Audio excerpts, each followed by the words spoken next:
Just so. Vietnam. Vietnam. Vietnam. Vietnam. Just so Vietnam.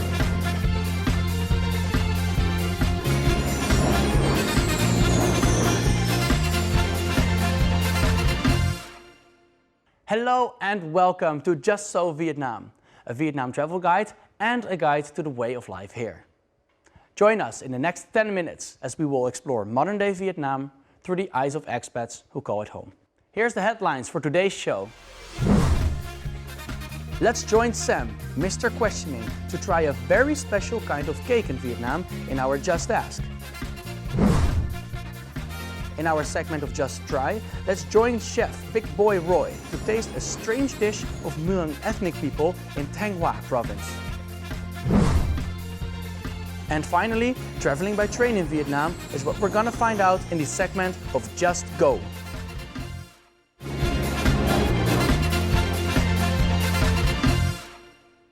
Today, we'll learn more about a Vietnamese sticky rice cake in banana leaf. It's called bánh dày, a very simple and traditional rice cake with a great story. In this segment of Just Ask, Mr. Questioning Sam Patterson will explain more about it.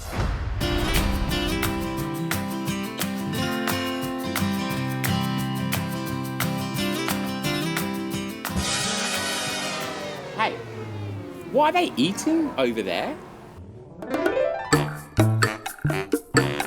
Oh, they are eating bánh dày giò.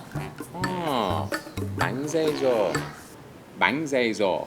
What is that?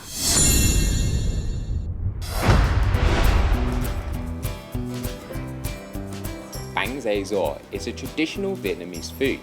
It's a flat, white, round, glutinous rice cake that comes wrapped inside a banana leaf. There's many different ways that you can eat it. It can be fried so it has a crispy crust. It can be eaten with mung bean.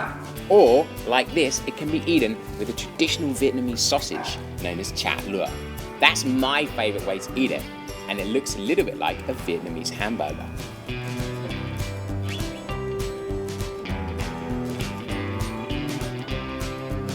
Oh, so good. So, what about you? Have you ever tried this? Well, not this one, because this one's mine.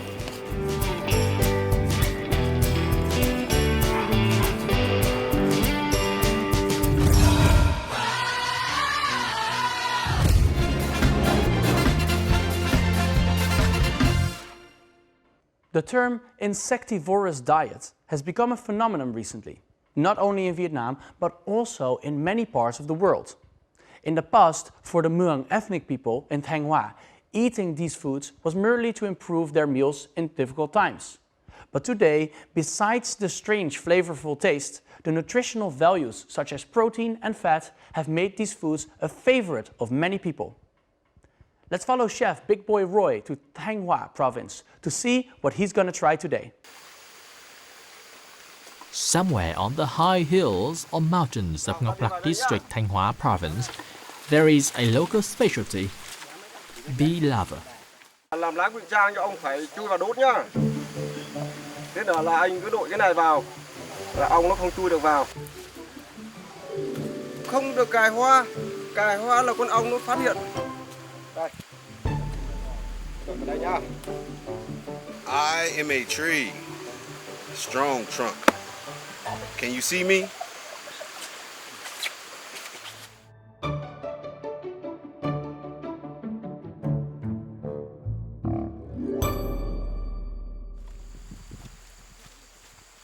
Dai has been living in this region for more than 40 years, so knows the habits of different kinds of bee around here. According to his experience, we have to go to a spacious area where there are fewer big trees, so we are able to see the direction bees fly to their hives. Ví dụ như là mình hôm nay được ăn ở cây hoa này, mình bắt ở cây hoa này, một tí bông bằng đốt tay rồi thôi, để cho nó bay xa, mình nhìn vẫn phát hiện được cái màu trắng của mình buộc ấy. Đi xa bao nhiêu, ví dụ như tầm cỡ 50 mét hoặc 100 mét mình vẫn nhìn thấy mà. Mình thấy nó xuống chỗ kia rồi, thì mình đến đấy mình tìm. Mình thấy cái thì ví dụ như mình chưa bắt hôm nay thì ngày mai mình bắt. Discovering a beehive under a dry tree, Dai and his friend lit a fire on the entrance of the hive. The fire is hot outside and the smoke quickly knocks out the worker bees. Those who escape are ready to attack their enemies. Khi mình bắt nó, mình đốt nó là phải tránh làm sao cho được nó không tấn công mình.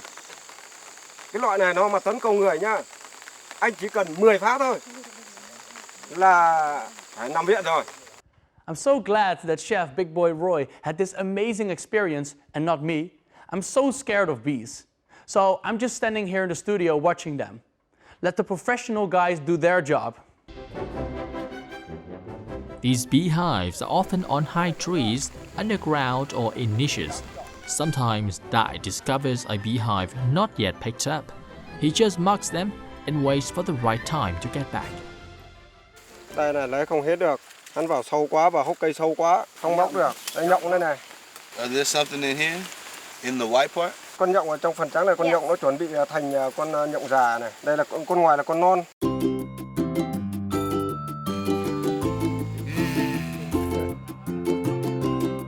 Not as simple as the time to get the hives. Getting the bees out of their honeycomb takes more time. The honeycomb consists of several layers in which bee larvae, young bees and old bees are individually separated. They tear the cover off each cell and gently shake the comb to let the bees fall out or carefully put the larva and pupa out.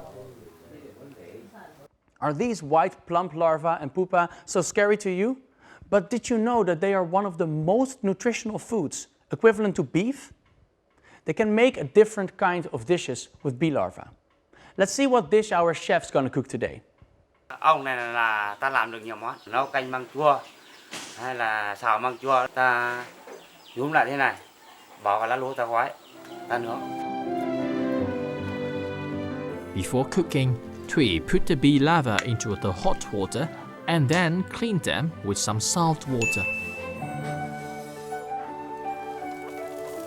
The bee larvae can be stir-fried with shredded lemon leaves, but here, local people often stir-fry with sour bamboo shoots.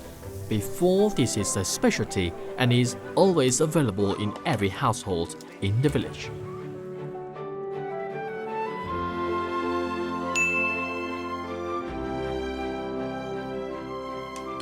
We can't make this dish perfectly without some zoy seeds. Thuy grilled zoy seeds and then ground and mixed them with the larva. He used cleaned wild beetle leaves to wrap the larva and put it on the bamboo stick to grill.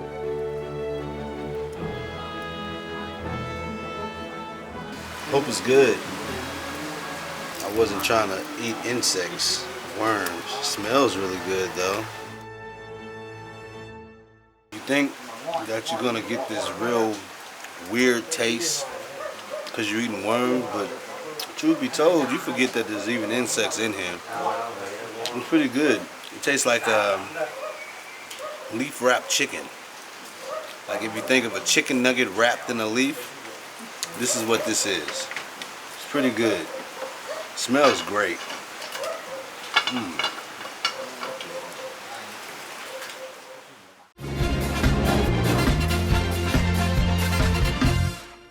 Do you want to know more about traveling by train in Vietnam? What's special about this means of transportation? Here are some useful tips to have an amazing train journey.